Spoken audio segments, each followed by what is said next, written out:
If you like music and you like podcasts and you like to laugh and you like to learn, you need to immediately subscribe to One Hit Thunder. Each week on the One Hit Thunder podcast, we dive deep into the story and back catalog of a one-hit wonder band or artist. From there, we have a good, healthy discussion as to whether they brought the one-hit thunder or were nothing more than a one-hit blunder. We have a huge back catalog, and we've done episodes on everything from Don't Worry, Be Happy and the Macarena to King of Wishful Thinking and Cumbersome. I promise you're going to love the show more than Jaquan loved getting tipsy, and even more than Bobby Boris Pickett loved making alternate versions of the Monster Mash. Subscribe to One Hit Thunder wherever you get your podcasts.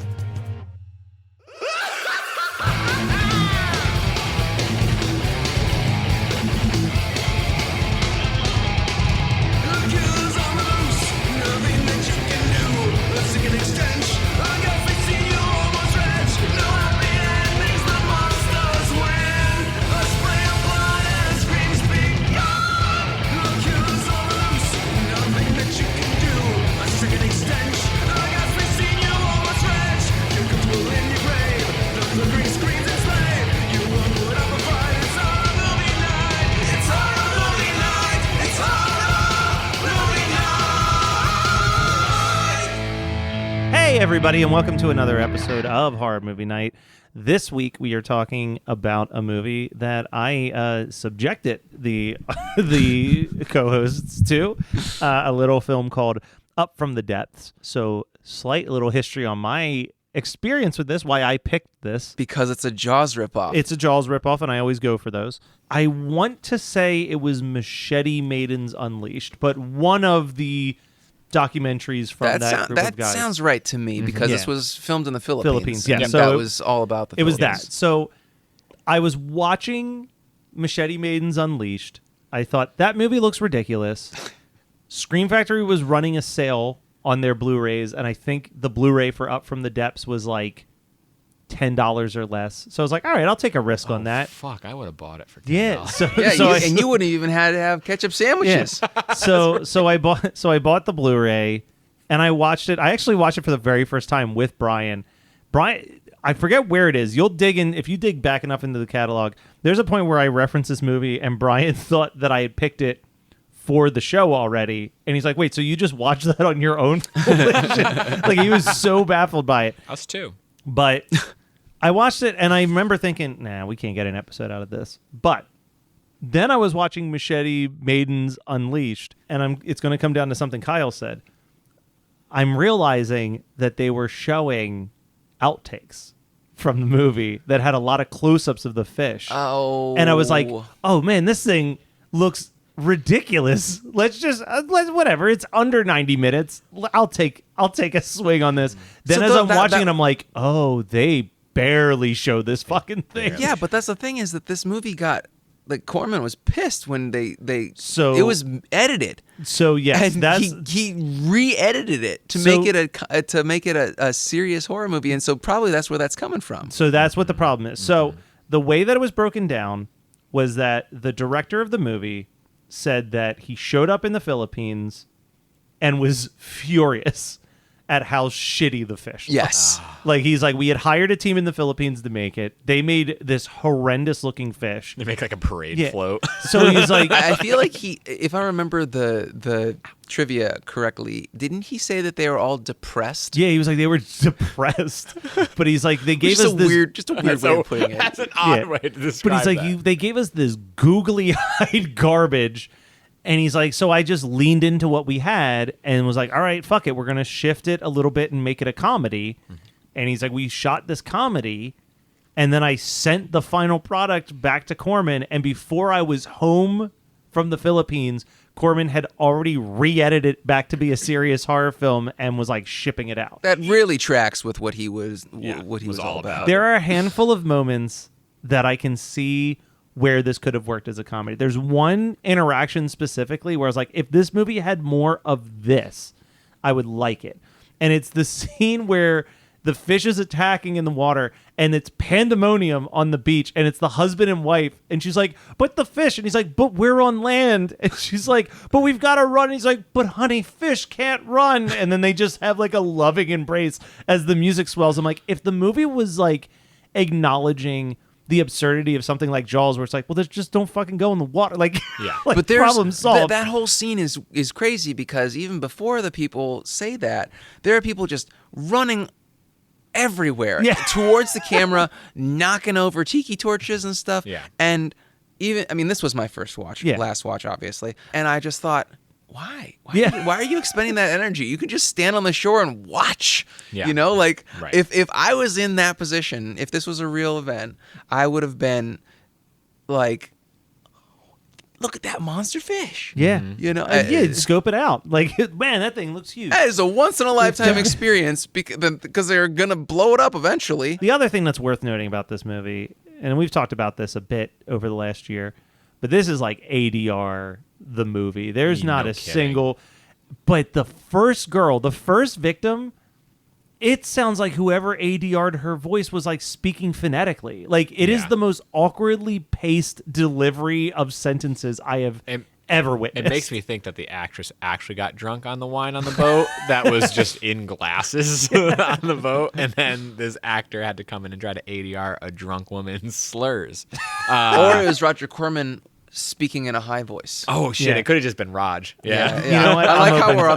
we're on we're so yeah. tight with him that we just call him Raj. Yeah. We worked with him a lot. We watched a lot of his movies for this show. But it's Well, the this- only comedic thing that I thought that it was going to start out as is when they credited Sam Bottoms and the Hula Girls' butts just Oh my zoomed out. God. And I was like, Amazing. I can't believe that the credit says Sam Bottoms On and then someone's on bottom. someone's butt, and I was like, this is going to be great. And then it just never went to where we wanted No. it to go. We wish it would have been Sandy. So it would have been Sandy Cheeks. this is definitely a movie where it's like, I talk about this sometimes with a movie like Cool World, right? Like I talk about how Cool World, it's more like what that movie could have been or what it was supposed to be, and like watching it and being like, man, if only they had just followed the original fucking plan.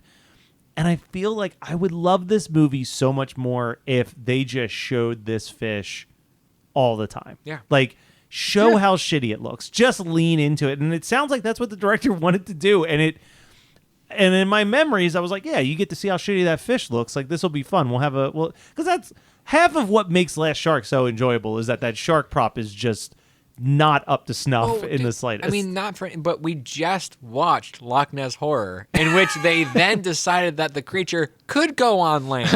So it's like, you don't have to stick to. But this obviously goes in the complete opposite direction. I mean, they were very proud of the Loch Ness monster and that one, and obviously they had problems With with good this reason. fish. With good reason. The garden hose with the head, it was amazing. But this one, they went the opposite direction on this one. But it's just like it's the commitment to the set piece just stays more with the resort of not resort town. It's Yeah. just a resort. It's period. a resort. Just a resort. Now, period. it They was stick supposed with to be that, a Hawaiian like- resort, right? Yeah. So Which they is really so weird. well. So it only reads Hawaiian when they want you to know that it's Hawaiian. Yeah, Everything yeah. else does the same way. Again, okay, another Loch Ness Horror comparison. The same way that like it only reads Scotland when the dude's in a kilt. Yeah. It only reads Hawaii when they're The in girls a hula are skirt. in hula skirts, And Sam exactly. Bottoms' credit comes wait, up.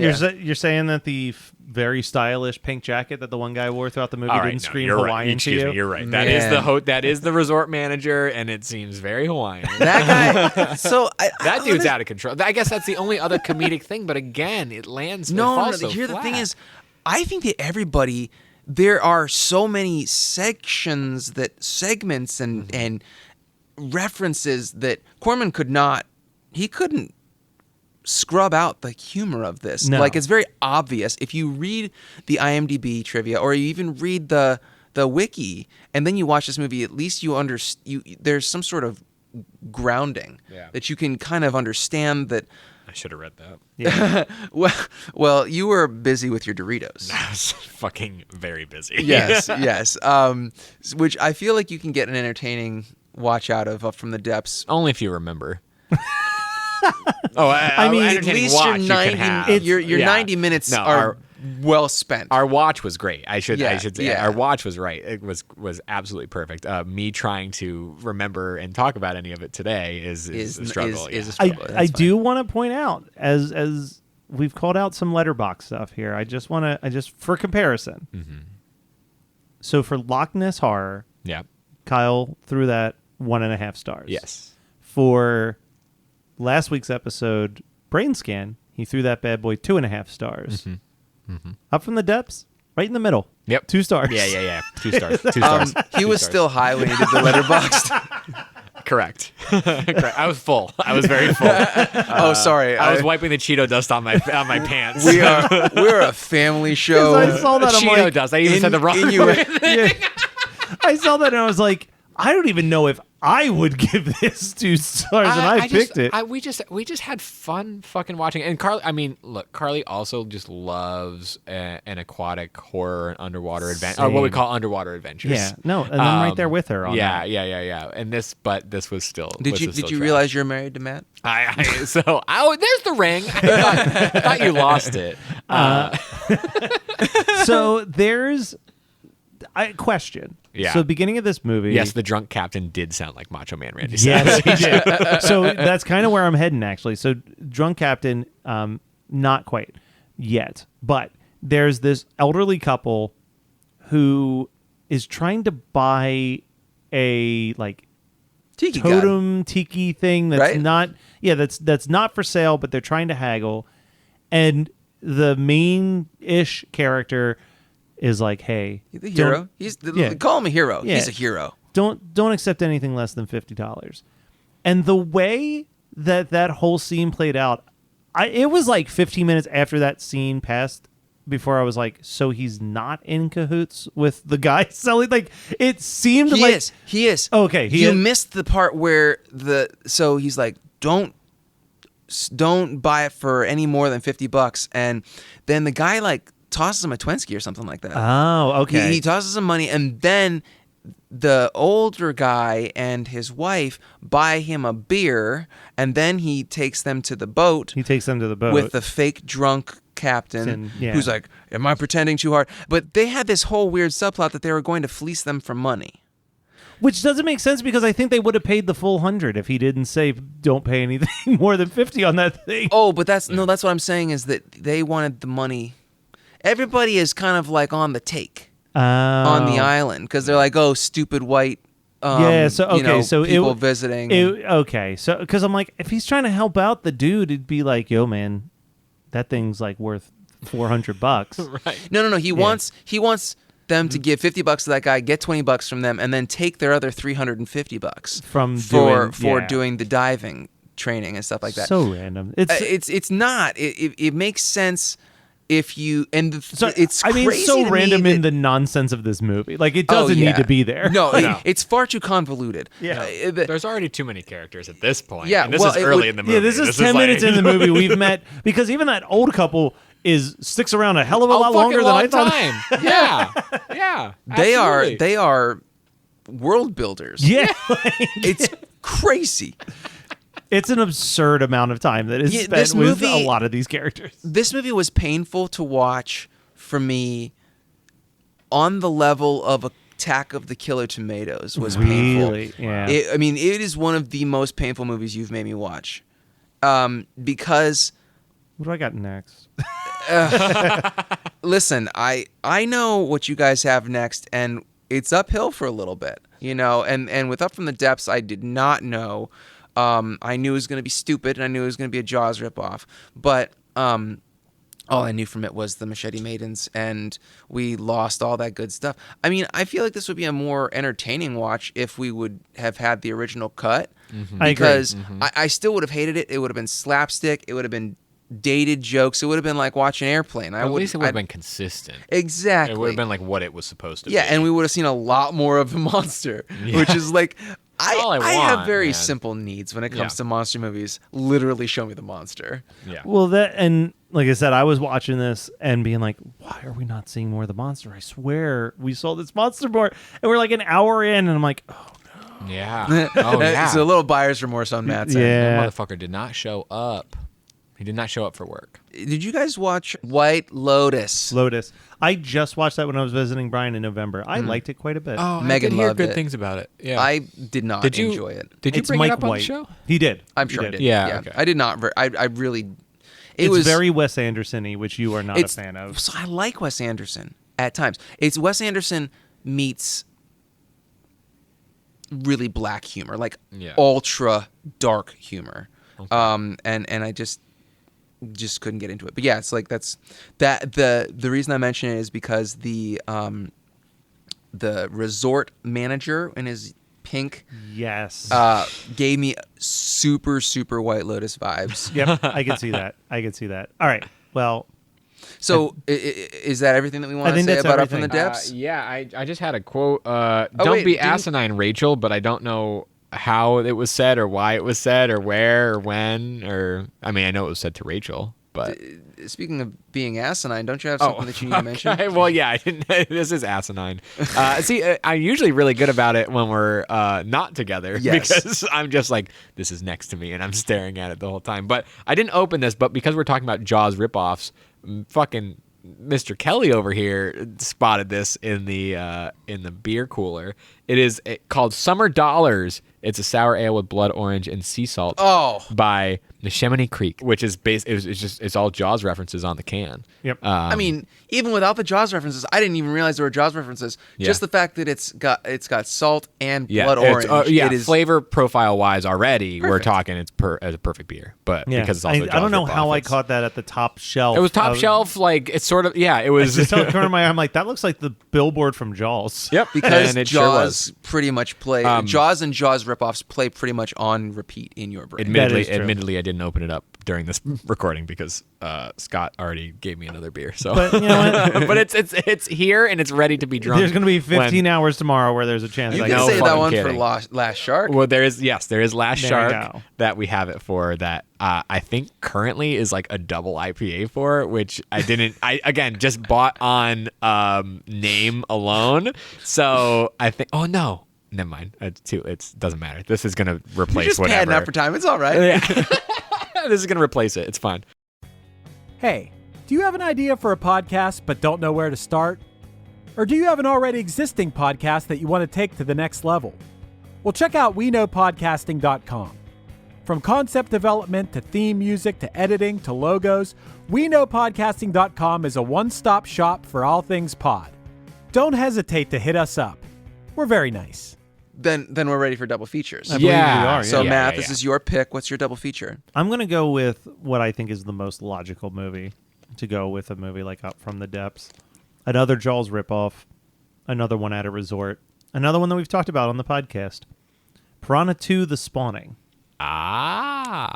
Way better. Yeah. Way better in the stupidity level. One is James Cameron. Well, he thinks I can't believe he did Up from the Depths. I know. You couldn't see that? I just did not. I can't believe he Alan Smithied Up from the Depths. I'm shocked that this director didn't Alan Smithy No himself. fucking kidding. He Roger Corman just completely re-edited the movie. He's like, I'm the man of my word. I did it. I stick with it. I did it. Yeah. But he's like, this is my chance, guys. Shit, yeah. No explanation necessary beyond that, though. Yes, yeah, that's fair. Well, I'm gonna swoop in and snag a Kyle pick from years before that we recently mentioned and is such a good time. It's salty. It's stupid. It's aquatic. It's The Uninvited. Oh, yeah. Oh, yes. Demon Cat. Oh, my God. Worst hairball ever. Dude, I fucking love that movie so much. We're recording this on the eve of the live stream that happened almost a month ago by the time the episode comes out. If there's any movie that I'm really disappointed didn't make it into the final 10, it's Uninvited. I'm shocked. I'm shocked. I think it's too obscure. All right, and poor Kyle. Yeah. Oh, you don't have to fucking pour me. I'm picking Club Dread. All right. We're talking So about that's literally poor anybody else as well. Oh, because you started out with Up from the Depths, heavily Dorito-fied. Yeah. And then Club Dread makes sense because your Doritos are... Well, we're talking about a resort that has something horrific going on and people not adhering to any sort of fucking normal rule. And of course, it's a comedy. Should I revisit Club Dread? You should revisit Club Dread. Well, no, you. I think I saw it in 2008. So, if I remember correctly, in your taste level, and not taste level like just your preferences, I should say, not taste level. Your preferences, comedy. But it's the Broken Lizard. But it's Broken Lizard. Do you like? Yeah. Do you like Super Troopers or do you like? Super Troopers is like my all-time favorite comedy. Oh, then you should absolutely revisit Club Dread. I don't think that it's not going to live up to Super Troopers, and it also might not tickle totally the horror itch because I think that it actually is a little light on the horror. I think that's what I remembered it being as well. But I think that Bill Paxton's fucking great. All the Broken. I completely forgot Bill Paxton is Coconut Pete. Yeah, and he's the Billy. Brilliant. He's the number one thing that I remember. That and Penelope is my fucking. I love because he plays Coconut Pete, which is like a direct parody of Jimmy Buffett. Yeah, Matt, we are way off track. Let's get back to what did we watch? So, gonna bounce off of Club Dread just a little bit. I haven't really sat down to watch anything new beyond last week's Stranger Things because that's a 7-hour investment in itself. That's a huge investment. But I did rewatch a movie that I haven't seen in a really long time. That is also kind of a stoner comedy, or a Doritos comedy, as we like to call them. Sponsored. I revisited Your Highness, and that shit holds up way better than I thought it was going to hold up. Straight up forgot that was a movie until you said I don't know what that is. So can you give me the top down? So it's Danny McBride, James Franco, Zoe Deschanel, and Natalie Portman, and it is what? And what year is this? This is like 2009. It's later than you expect. Yeah. It's like I think 2009. 2009, 2010. Yeah. But Natalie Portman. Yeah, it's a stoner fantasy film where James Franco plays the hero prince who's going to be king one day, and Danny McBride is his like worthless stoner brother. Was it written by Danny McBride? It's written by Danny McBride and David Gordon Green. James Franco discovers Zoe Deschanel, who's been locked up in a castle since she was a child. Is she Rapunzel? Sort of. Like, she's a Rapunzel type character, but she doesn't know anything about the outside world because she's been just trapped in this tower since she was a little girl. And they're getting married. And as they're about to get married, an evil wizard played by Justin Theroux shows up and kidnaps her. So Danny McBride and James Franco need to go on a quest to save his bride. And on the way, they find a female warrior played by Natalie Portman who like joins their campaign. This is just Onward. Yeah. So, well, no, because Onward doesn't go this far. Do you think that Taika is paying Danny McBride royalties? Because this is literally Thor: Love and Thunder. It seems like it. So on the drive here, because we are recording this in Matt's basement, I listened to The Sporkful, which is a food podcast. I listened to one episode where the host interviewed some people that are writers for The Simpsons, because The Simpsons is a very food-centric cartoon and has been for 30 years. They were talking about how there's like a 9-month minimum between when they write a joke and when the episodes come out. That in that pipeline, like, shit can completely flop. And there's also the ability for them to edit jokes, up to maybe like 6 weeks before an episode drops. But that also is kind of why that discussion of With Your Highness makes sense with the way that comedy can kind of breathe, as you said. But I finally got a chance, since it's a 6-hour drive, to sink my teeth into one of the newer Geekscape podcasts, Undiscovered Scripts. Yep.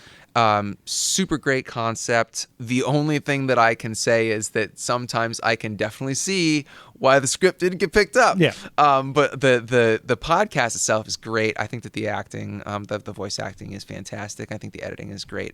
Super cool to have that as a more it's definitely a different lane than what a lot of what we have on the Geekscape Network is, and I think that everybody that listens to Horror Movie Night should at least, give one script that they do, because they break it out into like 3 or 4 episodes, and they jump around genre too. Yeah. So pick one that seems like a genre that you'd like, and absolutely follow through and listen to one script, which is probably about 2 hours of your time. that goes by fast, and it's great. But I also wanted to talk about one movie that I watched. I also got the opportunity to watch The Cursed 2022, which I know people were very upset about. It was one of the first horror movies that came out in 2022. That's the one with the like chrome-ish fangs on the cover. Yeah. Yep. Okay. People were pissed because they wanted a werewolf movie. And the reason that I was turned off by it was because people saw it in theaters and were like, it's not a fucking werewolf movie. It's not. It's a curse movie. And it's a period piece, and it's got some cool... It's got a lot of good stuff to it. I don't love the special effects because it's CGI. I would have loved to see some more practical, but it was not... that's nitpicky for me. I think that the storyline was fantastic. It was written, directed, and produced by the same person. Oh, wow. This guy, like, it was his baby, you know? Yeah. It is his baby. And I think that it's a great story. It's not a remake. It's not a rehashing of something that I have ever seen before. I think that if it was just short story, it would be fucking phenomenal short story. I think that it's got just a great...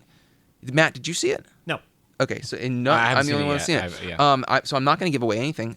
I think that people really expected it to be one thing, and the fact that it wasn't a straight-ahead werewolf movie, it's werewolf adjacent. It's lycanthropic adjacent, but it's such a rich story. I don't think it's a perfect movie. I don't think it's my favorite horror movie of the year, but I think it's way better than people gave it credit for, and I would highly recommend anybody that hasn't watched it to give it a chance when you can on VOD. It's definitely worth your time. Nice.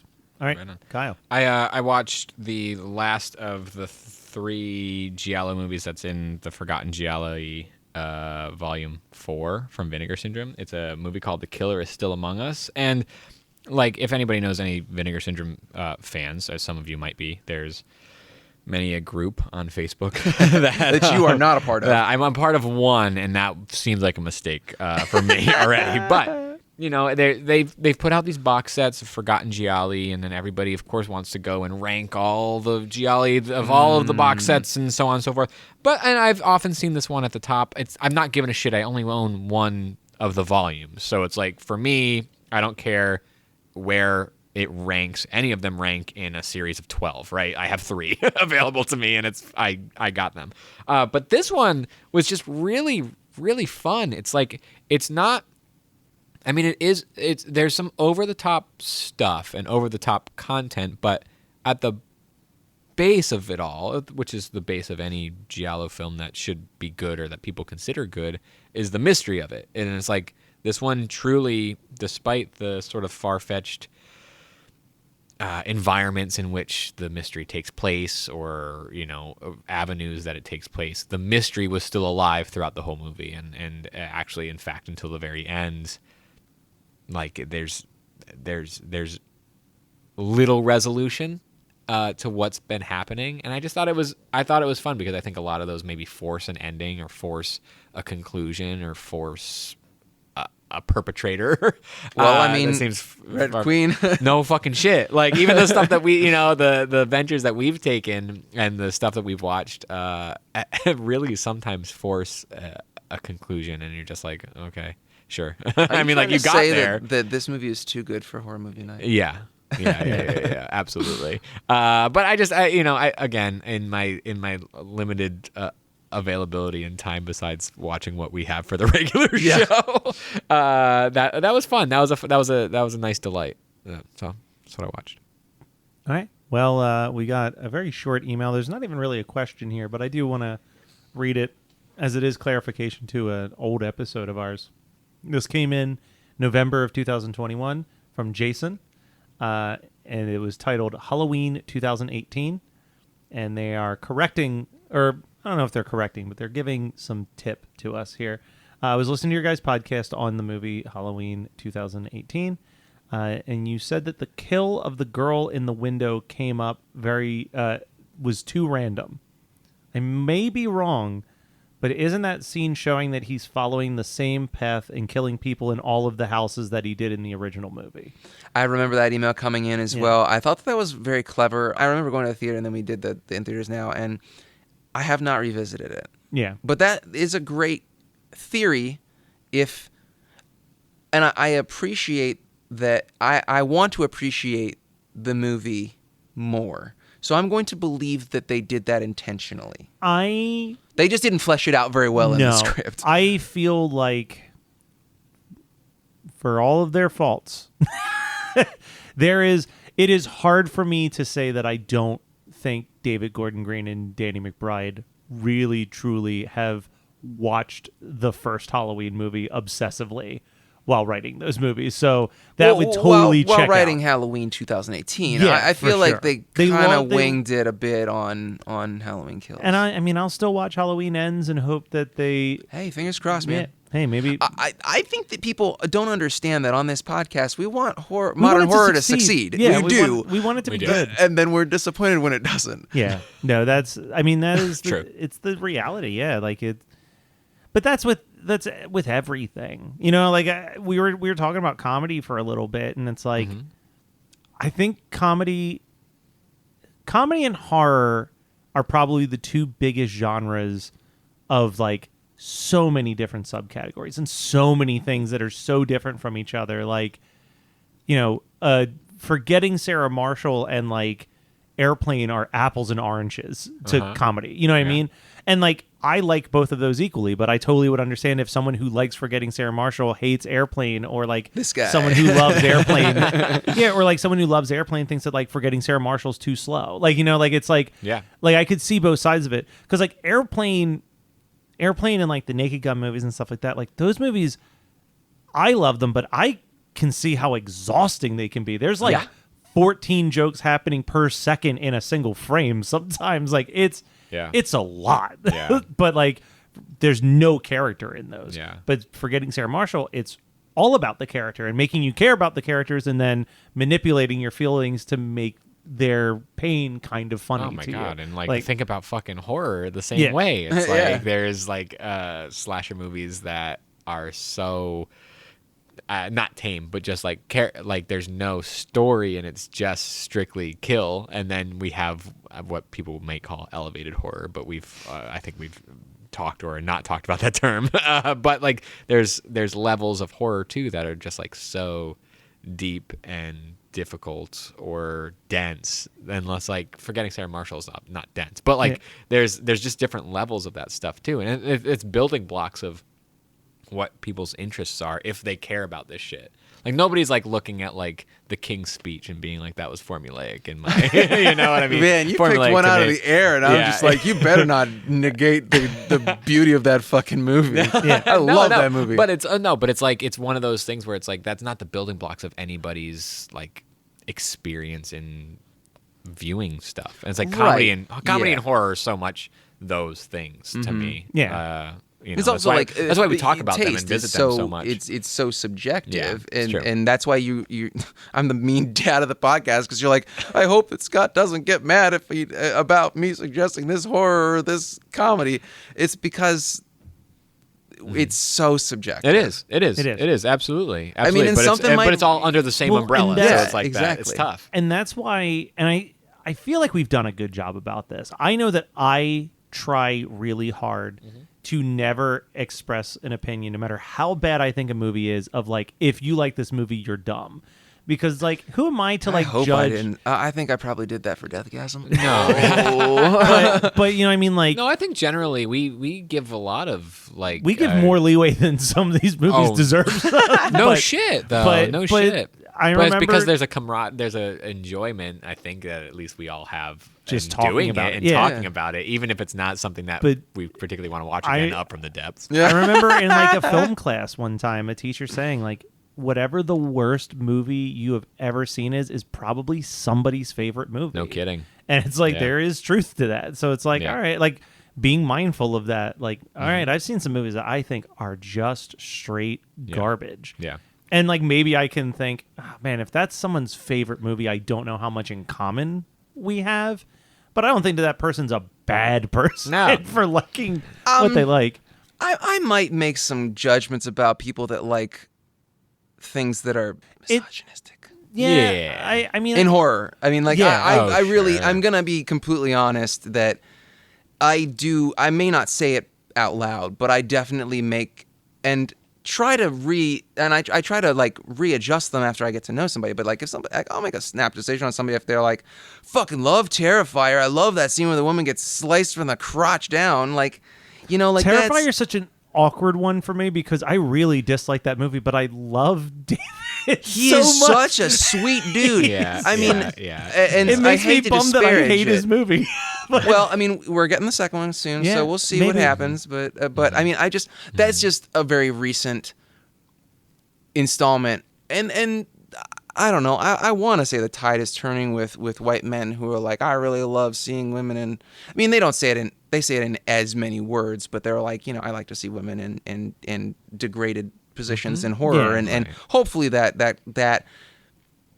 has become.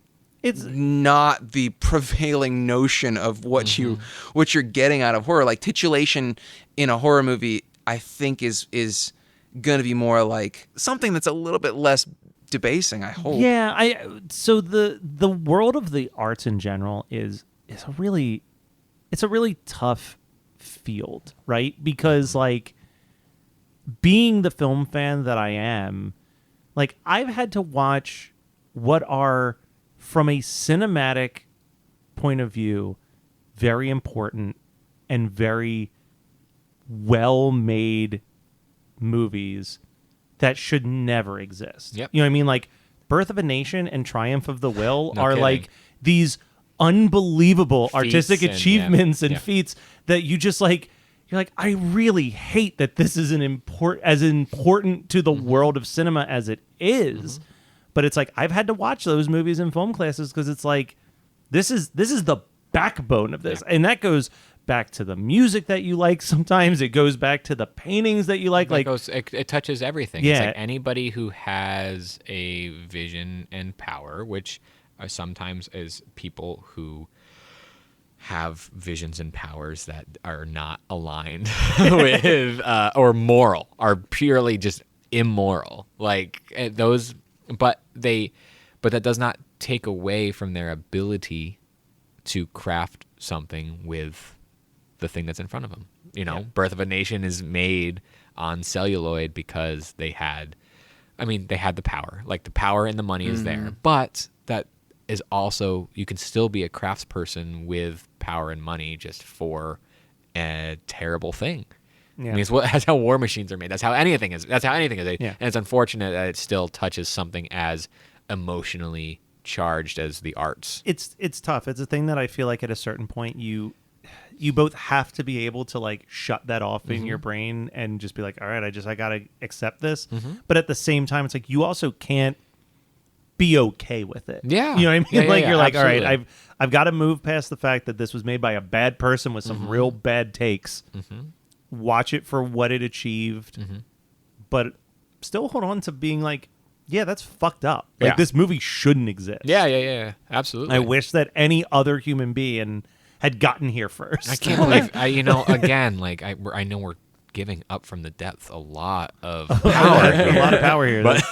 No, but you know what? I do like that we can get into these kind of Yeah. headier conversations because that. Me too. It's always come down to me, like, you know, the great debate of like greatest movie of all time is usually it falls down to Citizen Kane or Casablanca, and I know that for me personally, I enjoy watching Casablanca a lot more than I like watching Citizen Kane. Yep. But that's another one where it's like it's undeniable.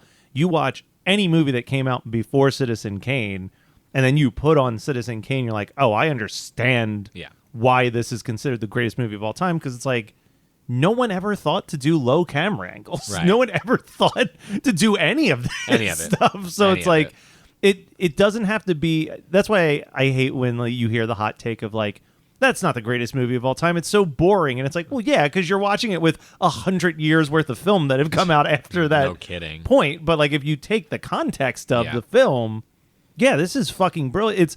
It's the same thing with like listening to Sgt. Pepper from the Beatles. Like you don't have to be a Beatles fan Right. to listen to all of the music that came out before that album and then be like, what the fuck happened? Where they were like, we're just going to start playing shit backwards as guitar solos. Yeah. Like- Yeah. Yeah, and I think that you make a good point about Sgt. Pepper too, because like that is pretty much a terrible album. Yeah. Like it's not about that. It's about, and The Citizen exploration. Kane is not necessarily a great kind of like digestible piece of cinema. But it's people taking but it's, risks. Exactly. Like, and it moves the art form forward.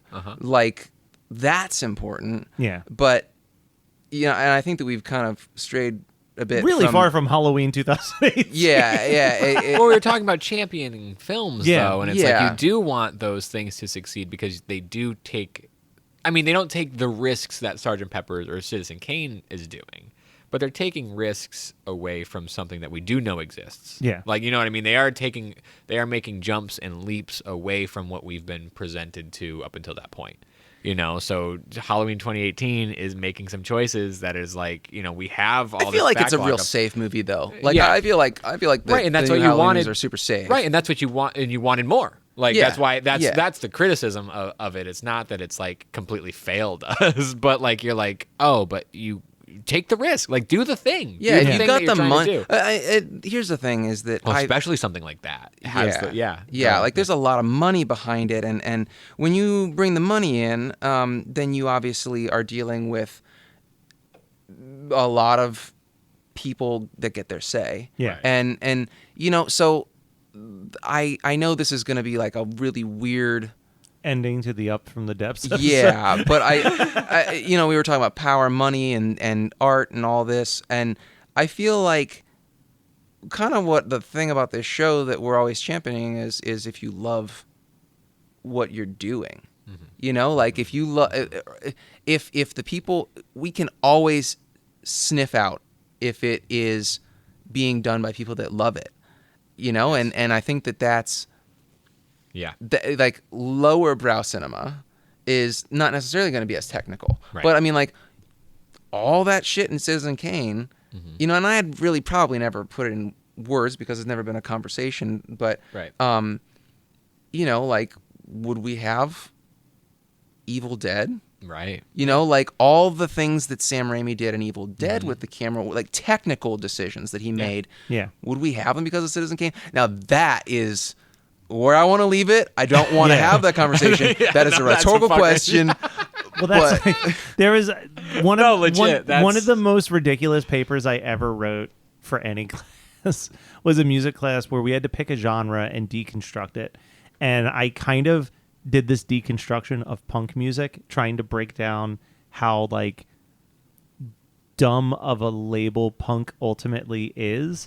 And I was like, so who is the true punk band, right? And it's like, if you say it's the Ramones, then like theoretically, wouldn't the first true punk band be like Chuck Berry? Like would it be these 50s rock But and roll? Chuck Berry was punk. Yeah, well, but then to push it even more absurd, I was like, but if you say the Sex Pistols because they represented anarchy, then like wouldn't the Marx Brothers be the first punk rock band because like everything that they ever did was pure chaos on like, and it's kind of that thing like it's such a nonsense genre because it's like there's people who identify as punk who don't play anything that sounds like punk music. Like there's plenty of folk dudes that play acoustic guitars who are more punk motherfuckers. Like I've said it before, fucking Chumbawamba, if you break down what that band has done, is the most punk band that has ever existed.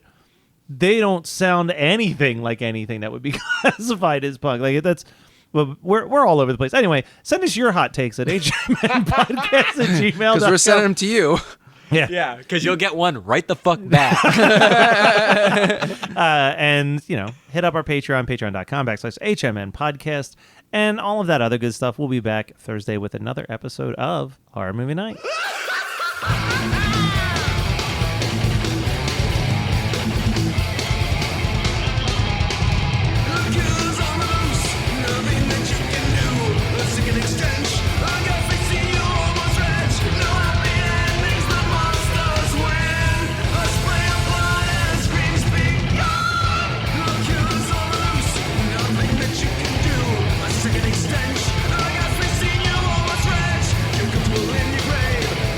Screens and